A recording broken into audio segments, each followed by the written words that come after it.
Good evening, welcome to markets. Closing bell మార్కెట్స్లో mid session తర్వాత especially చాలా strong cell of మనం చూసాం. ఒక దశలో 10,745 10,750 పాయింట్ దగ్గర ఉన్న మార్కెట్స్ స్టీప్ ఫాల్ కనిపించింది. 10,660 లెవెల్స్కి దిగి రావడం చూస్తున్నామంటే ఆల్మోస్ట్ మనకి 80 to 90 పాయింట్స్ దాకా డిప్ మనకు కనిపించింది. మిడ్ సెషన్ తర్వాత సడన్ వీక్నెస్ మార్కెట్స్లో ఎగ్జిబిట్ అవుతుంది. యాక్చువల్గా వరుసగా 3-4 రోజులు కూడా ఈ వీక్నెస్ మనకు కనిపిస్తుంది. అంతర్జాతీయ మార్కెట్ నుంచి గత వారం అంతా కూడా మనం చూస్తే డికప్లు అయినట్టే కనిపించే markets when compare with other American markets అనుకోవచ్చు, ఏషియన్ మార్కెట్స్ కంటే భిన్నంగా పాజిటివ్గా మన మార్కెట్స్ రియాక్ట్ అవుతూ వచ్చాయి.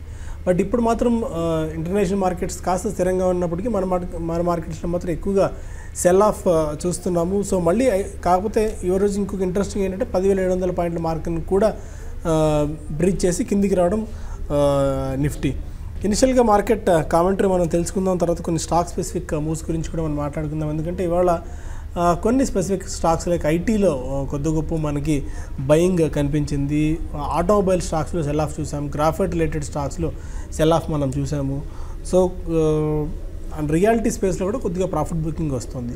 ఇనిషియల్ మార్కెట్ కామెంటరీ తెలుసుకుందాం, తర్వాత స్టాక్ స్పెసిఫిక్ మూవ్స్ గురించి మాట్లాడుకుందాం. శేషు గారు ఉన్నారు, గుడ్ ఈవినింగ్ అండి. Good evening. So mid session తర్వాత చాలా స్ట్రాంగ్ సెల్ ఆఫ్ మార్కెట్స్లో వచ్చింది. 10,700 లెవెల్స్ని కూడా బ్రీచ్ చేసింది. పీక్ లెవెల్స్ నుంచి మార్కెట్స్లో మనకి ఆల్మోస్ట్ 70 to 80 పాయింట్స్ దాకా టిప్ చూసాం. సో ఎక్కడ స్ట్రాంగ్ సపోర్ట్ లెవెల్స్ ఈ పాయింట్ ఆఫ్ టైంలో కనిపిస్తున్నాయి? మేబీ ఈ సిరీస్లో వోల్టాలిటీ ఇంకా ఎంతవరకు మనం చూడొచ్చు? ఇంకా ఈ సిరీస్లో మనకి 2 ట్రేడింగ్ సెషన్స్ ఉన్నాయండి. చాలా వరకు వోల్టాలిటీ అనేది కొనసాగవచ్చు. ఒక దశలో మార్కెట్స్ అంటే చాలా సందర్భాల్లో డే అంతా కూడా ప్రాఫిట్స్కి వచ్చింది, మళ్ళీ హయ్యర్ లెవెల్స్ సస్టైన్ కాలేకపోయింది. తర్వాత సెకండ్ హాఫ్ నుంచి మరి ముఖ్యంగా 215 ఆ టైంలో మార్కెట్లో ఒక్కసారి సెల్లింగ్ ప్రెషర్ అనేది ఇంటెన్సిఫై అయింది. దాదాపు మెజారిటీ స్టాక్స్లో ఒక్కసారి సెల్లింగ్ అనేది మనం చూసాము. ఎక్కువగా ఈరోజు మార్కెట్ నష్టపోవడానికి ప్రధాన కారణంగా చెప్పాలంటే ఆటోమొబైల్కి చెందిన ఫ్యూ స్టాక్స్గా చెప్పొచ్చు. లైక్ హీరో మోటార్ కార్పొరేషన్ ఈ సిరీస్లో బాగా పెరిగిన స్టాక్ అండి ఇది. దాంట్లో మంచి సెల్లింగ్ ఉంది. దీంతోపాటు లాస్ట్ ఫ్యూ మినిట్స్గా ఏసీసీ, హిండాల్కో లాంటి స్టాక్స్, తర్వాత హెచ్డిఎఫ్సి కూడా బాగా వీక్గా అయింది. దాదాపు మెజారిటీ స్టాక్స్ వీక్గా ఉన్నాయి. అయితే సెకండ్ హాఫ్ నుంచి కొంచెం స్ట్రెంత్ మార్కెట్ సపోర్ట్ ఇచ్చిన స్టాక్ పెద్దగా నిఫ్టీలో ఏది కనపడలేదు. కాబట్టి మన మార్కెట్స్ ఒక్కసారి సడన్గా వీక్నెస్లోకి వచ్చాయి. ప్లస్ లాస్ట్ ట్రేడింగ్ సెషన్లో మనకి నిఫ్టీ ఒక స్ట్రాంగ్ అప్ ట్రెండ్ నుంచి ఒక్కసారి డౌన్ ట్రెండ్లోకి వచ్చింది లాస్ట్ ట్రేడింగ్ సెషన్లో. At the same time bank Nifty ఇంకా రాలేదు. అయితే మనకి ఈరోజు ట్రేడింగ్లో ఇంట్రెస్టింగ్ ఏంటంటే బ్యాంక్ నిఫ్టీ ఒక అప్ ట్రెండ్ అనమాట. 26,900 అనేది చాలా స్ట్రాంగ్ బ్యాంక్ నిఫ్టీకి సపోర్ట్ జోన్. అది దాని బిలోకి వచ్చేసింది, అంటే 26,800. కాబట్టి బ్యాంక్ నిఫ్టీని కూడా సెల్ అండ్ ర్యాలీస్ నెక్స్ట్ 2 డేస్కి చెప్తాను. ఈవెన్ నిఫ్టీ కూడా ఇంకా మరింత వీక్ అయ్యే, పెద్దగా పెరగడానికి ఇక్కడ పెద్దగా అంటే స్టాక్స్ ఏవి కూడా స్ట్రాంగ్ లేవు. ఒక రిలయన్స్ లాంటిది, హెచ్డిఎఫ్సి, తర్వాత ఐసిఐసిఐ బ్యాంకు, తర్వాత టాటా స్టీల్, ఇట్లా చాలా స్టాక్స్ అన్నీ కూడా వీక్గా ఉన్నాయి. ఈవెన్ ఐటీ కంపెనీస్ కూడా వీక్గానే ఉన్నాయి. అయితే ఈరోజు ఐటీ కంపెనీస్ కొంచెం స్ట్రాంగ్ ఉన్నాయి. దీనికి తోడు గ్లోబల్గా ఎటువంటి క్యూస్ మనకి రానున్న రోజుల్లో నెక్స్ట్ వీక్లో తప్ప మనకి ఈ వీక్లో ఎటువంటి మనకి గ్లోబల్గా ట్రెండ్ అనేది ఉండదు. దాదాపు అన్ని మార్కెట్స్ హాలిడేస్ మోడ్లో ఉన్నాయి. తర్వాత లిక్విడిటీ కూడా పెద్దగా ఎఫ్ఐఎస్ నుంచి ఉండకపోవచ్చు. ఎక్కువగా డొమెస్టిక్ లిక్విడిటీ, డొమెస్టిక్ ట్రేడింగ్ మీద ఆధారపడి నెక్స్ట్ ఫ్యూ డేస్ ట్రేడింగ్ ఉండే అవకాశం ఉందండి. సో ఆటో ప్యాక్లో మనకి హీరో మోటార్ కార్ప్ ఆల్మోస్ట్ 5% మేర నష్టాల్లో ఉంది, 4.5% మేర. బజాజ్ ఆటోలో కూడా మనం 3% మేర నష్టాలు చూస్తున్నాం. Bosch, TVS Motors, Tata Motors లాంటి స్టాక్స్ అని కూడా బాగా వీక్ అవుతున్నాయి. మదర్సన్స్ కూడా ఆల్మోస్ట్ ఒక 4.5% దాకా వీక్గా కొనసాగుతుంది. అండ్ మీడియా స్పేస్లో చూస్తే డిష్ టీవీ 5% నష్టపోయింది ఒకటి, నెట్వర్క్ 18 ఒకటి, సన్ టీవీ, జీ ఎంటర్టైన్మెంట్ లాంటి స్టాక్స్ కూడా 2.5 నుంచి 3% దాకా వీక్నెస్ ఉన్నాయి. ఇంట్రెస్టింగ్గా మెటల్ రిలేటెడ్ సెక్టర్లో కూడా ఇవాళ చాలా స్ట్రాంగ్ సెల్ ఆఫ్ కనిపించింది. మెటల్ స్టాక్స్లో జేఎస్డబ్ల్యూ స్టీల్ ఆల్మోస్ట్ 5.5% నష్టపోయింది. జిందాల్ స్టీల్స్ మనకి 3.5%, హిందాల్కు లాంటి స్టాక్స్ అన్నింటిలో వీక్నెస్ చూస్తున్నాం. సో మెటల్ స్పేస్ గత కొద్ది రోజు బాగా వీక్గా పర్ఫామ్ చేస్తూ వస్తుంది. చాలా స్టాక్స్ మెటల్స్ లైక్ వేదాంత అనుకోవచ్చు, జేఎస్డబ్ల్యూ, నాల్కో, హిందాల్కో లాంటి స్టాక్స్ అన్ని వీక్ అయిపోతూ వస్తున్నాయి. సో ఇంకా ఇందులో సెల్లింగ్ ఎంతవరకు ఆపర్చునిటీ కనిపిస్తుంది సెల్లింగ్ మన స్టీల్ రిలేటెడ్ స్టాక్స్లో? స్టీల్ రిలేటెడ్ స్టాక్స్లో సెల్లింగ్ వెళ్ళొచ్చండి. మనం టాటా స్టీల్ని, తర్వాత వేదాంత లాంటి స్టాక్స్ హిండాల్కో, ఈ 3 స్టాక్స్ మీద మనం లాస్ట్ ఒక 3-4 నెలలుగా నెగిటివ్గానే ఉన్నామండి.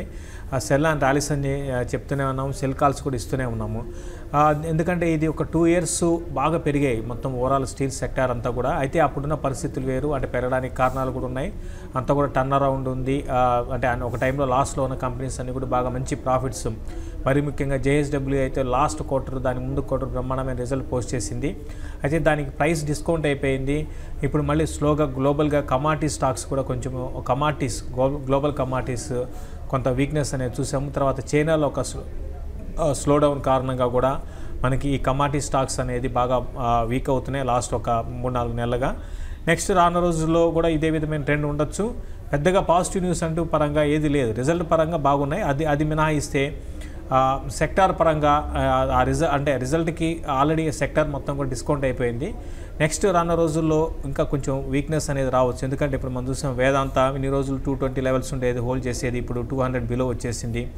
అదేవిధంగా హిండాల్కో 220 బిలో వచ్చేసింది. అదేవిధంగా టాటా స్టీల్ 540 దగ్గర హోల్డ్ చేసేది, అది 520 బిలో ట్రేడ్ అవుతుంది. నెక్స్ట్ 480 లెవెల్స్ని టాటా స్టీల్ టెస్ట్ చేసే అవకాశం ఉందండి. అండ్ వాళ్ళ ఆటో ప్యాక్, మెటల్ ప్యాక్ వీక్గా ఉంది. అండ్ PSU బ్యాంక్ స్టాక్స్లో కొద్ది గొప్ప గెయిన్స్ చూస్తున్నాం. IT ప్యాక్ ఇవాళ కొద్దిగా గెయిన్స్ ఉన్నాయి, ఎందుకంటే రూపీ కొద్దిగా స్టెబిలైజ్ అయింది. ఎందుకంటే ఈ మధ్యకాలంలో గత వారం అంతా కూడా బాగా పతనమైన స్టాక్స్లో మనకి IT ఉంది. విప్రో, TCS, ఇన్ఫోసిస్ లాంటి స్టాక్స్లో కొద్ది గొప్ప ఇవాళ బయింగ్ చూస్తున్నాం. ఎంఫోసిస్ లాంటి స్టాక్స్లో కూడా మనకి బయింగ్ కనిపిస్తుంది. BTST కానీ STBT కానీ ఏమైనా ఆపర్చునిటీస్ ఉందా బ్యాంక్ నిఫ్టీలో? వాటిల్లో బ్యాంక్ నిఫ్టీలో అంత సెల్లింగే వెళ్ళమంటారండి. బ్యాంక్ నిఫ్టీలో ర్యాలీస్లో సెల్ చేయమంటారు. అంటే నేను ఏదంటే ఈ రోజుకి సెల్ చేసేసి మనకి అటు గ్లోబల్ క్యూస్ పెద్దగా లేవు కాబట్టి, రేపు హాలిడే ఉంది కాబట్టి సెల్ చేసి పొజిషన్స్ని STBTR, BTST కరెక్ట్ కాకపోవచ్చు. ఆ రోజు అప్పుడున్న పరిస్థితులు డెసిషన్ తీసుకోవడం కరెక్ట్ అనిపిస్తుంది. ఒకవేళ వెనస్డే రోజు మార్కెట్స్ కొంచెం ఏమైనా పాజిటివ్గా ఉంటే బ్యాంక్ నిఫ్టీని సెల్ చేయమంటాను. 26,900 పైన 940, 950 దగ్గర స్టాప్ లాస్ పెట్టుకుంటే 26,600 తర్వాత ఈవెన్ అది కూడా లెవెల్ కూడా బ్రేక్ కావచ్చు బ్యాంక్ నిఫ్టీ ఒకటి. తర్వాత బయింగ్ వెళ్ళాల్సిన వాళ్ళు ఈరోజు DLF బాగా పడింది, బట్ బయింగ్ వెళ్ళడానికి ప్రయత్నం చేయొచ్చు. కరెక్షన్స్లో DLFని బై చేయొచ్చు. తర్వాత ఇండియా బుల్స్ హౌసింగ్, దాన్ని కూడా బయింగ్ వెళ్ళొచ్చు. సెల్లింగ్ వెళ్ళాలి అనుకుంటే రిలయన్స్ ఇన్ఫ్రా ఒకటి కూడా హయ్యర్ లెవెల్స్లో వెనస్డే రోజు సెల్లింగ్ వెళ్ళొచ్చు. రియాలిటీ ప్యాక్ బాగా వీక్ అయిపోతుంది. ఇంతకుముందు అంటే మీరు DLFలో బాగా కొద్దిగా ఓవర్సోల్డ్ జోన్లోకి వెళ్తుంది. బట్ శోభా, ఫినిక్స్, ప్రెస్టేజ్ లాంటి స్టాక్స్ ఏమన్నా కన్సిడర్ చేసుకోవచ్చా medium term to short term positional కాల్కి? ఎందుకంటే GST రిలేటెడ్ బెనిఫిట్స్ కూడా రియల్ ఎస్టేట్ సెక్టార్కి కొద్ది గొప్ప వచ్చే అవకాశం ఉంది అని చెప్పి సెంట్రల్ గవర్నమెంట్ మన చూచాయిగా చెప్పింది. సిమెంట్ ధరలు తగ్గడం అనుకోవచ్చు, ఆర్ఎల్స్ ఈ GST కన్స్ట్రక్షన్ పూర్తయిన ఇళ్ల మీద GST తగ్గింపు లాంటి ఆలోచన చేస్తున్నట్టు చెప్పింది. మేబీ వీళ్ళకి ప్రత్యక్షంగా పరోక్షంగా ప్రయోజనం ఉంటుంది కాబట్టి రియల్ ఎస్టేట్ ప్యాక్లో ఏమన్నా మీ రాడార్లో ఉందా? అంటే ఉంది అంటే మీరు అన్నది కొంచెం పాజిటివ్ అంశమే, కొంచెం యాక్టివిటీ అనేది ఇందులో ఉండొచ్చు. అట్ ద సేమ్ టైం మనకి ఎలక్షన్ ఇయర్ కాబట్టి నెక్స్ట్ ఒక 6 to 8 months పెద్ద రియల్ ఎస్టేట్ ప్రైస్ పెద్ద పెరగకపోవచ్చు. ప్లస్ ఇంకోటి హై బీటా కన్సిడర్ చేస్తాం రియల్ ఎస్టేట్ సెక్టర్ను కూడా. కాబట్టి ఎప్పుడైతే మార్కెట్ పడుతుందో అప్పుడు రియల్ ఎస్టేట్ సెక్టర్ అంతా కూడా వీక్గా ఉండే అవకాశాలు ఎక్కువ ఉంటాయండి, హై బీటా స్టాక్స్ కాబట్టి హడావడి పడి కొనాల్సిన అవసరమేం లేదు. ఇప్పుడు కొంచెం ట్రెండ్లో ఉన్నాయి. లాస్ట్ ఒక 1 month బాగా పెరిగాయి, ఈరోజు కొంచెం కరెక్షన్ తీసుకుంది. ఈ కరెక్షన్ మళ్ళీ రేపు నెక్స్ట్ 2 రోజుల తర్వాత మళ్ళీ ఇవి కొంచెం మళ్ళీ బౌన్స్ బ్యాక్ కావచ్చు. బట్ ఓవరాల్ ట్రెండ్ అనేది కొంచెం డౌన్ ట్రెండ్లోనే ఉండొచ్చు. IT ప్యాక్లో కొద్దిగా గెయిన్స్ వస్తున్నాయి. లాస్ట్ వీక్ అంతా కూడా బాగా సెల్ ఆఫ్ మనం IT ప్యాక్లో చూసాం. ఇవాళ కొద్దిగా కోలుకుంటున్నాయి. మేబీ ఈ వీక్లో పాజిటివ్నెస్ ఉండే అవకాశం ఏమైనా ఉందా? బయింగ్ ఆపర్చునిటీస్ ఏమైనా కనిపిస్తున్నాయి ఐటీలో? నెక్స్ట్ సిరీస్కి ఏమైనా ట్రై చేయొచ్చేమో, కానీ ఈ నెక్స్ట్ 2 days కోసం అయితే అది ఇన్ఫోసిస్ని సెల్ చేయమని చెప్తాను. టెక్ మహీంద్రా ఒకటి కొంచెం పర్లేదు, స్ట్రాంగ్ ఉన్న వాటిలో టెక్ మహీంద్రా ఈ సిరీస్లో స్ట్రాంగ్ ఉంది. ఇన్ఫోసిస్ తర్వాత TCS రెండు కూడా ఇన్ని రోజులు ఒక పెద్దగా పడని 2 కంపెనీస్ ఈ మధ్య బాగా వీక్ అయినాయి. కాబట్టి ఇన్ఫోసిస్ని నెక్స్ట్ ట్రేడింగ్ సెషన్లో ర్యాలీస్లో సెల్ చేయొచ్చు. ఓకే, మనకి మిడ్ క్యాప్ స్పేస్లో ఎంఫసిస్ 4-5% దాకా గెయిన్స్ చూస్తున్నాం. లాస్ట్ కొద్దిసేపటి నుంచి చాలా స్ట్రాంగ్గా ఎంఫసిస్ పెరుగుతుంది. కల్పతరు పవర్ ఒకటి, ఇది కూడా ఇంట్రెస్టింగ్ స్టాక్, ఇది కూడా 4% దాకా గెయిన్స్ ఉన్నాయి. Tube investments, bank of India, Zensar tech లాంటి స్టాక్స్లో 3-4% దాకా గెయిన్స్ ఉంది. లార్జ్ క్యాప్ స్టాక్స్లోనే మనకి ఆర్ఈసీ ఒకటి 4% దాకా గెయిన్స్, పిఎఫ్సి 2.5-3% గెయిన్స్ ఉంది. Wipro, BHEL, M&M finance, TCS లాంటి స్టాక్స్లో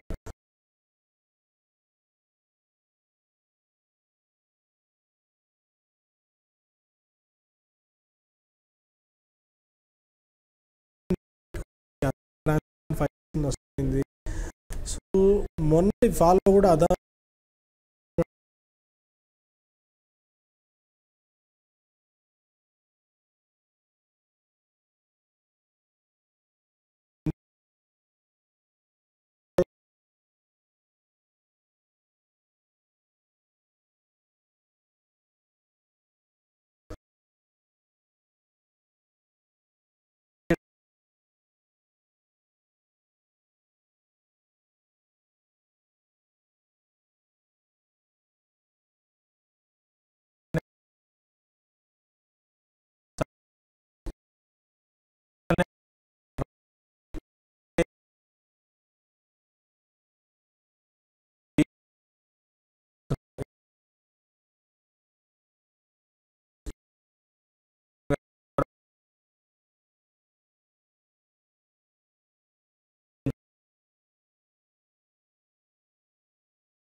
ఉంది.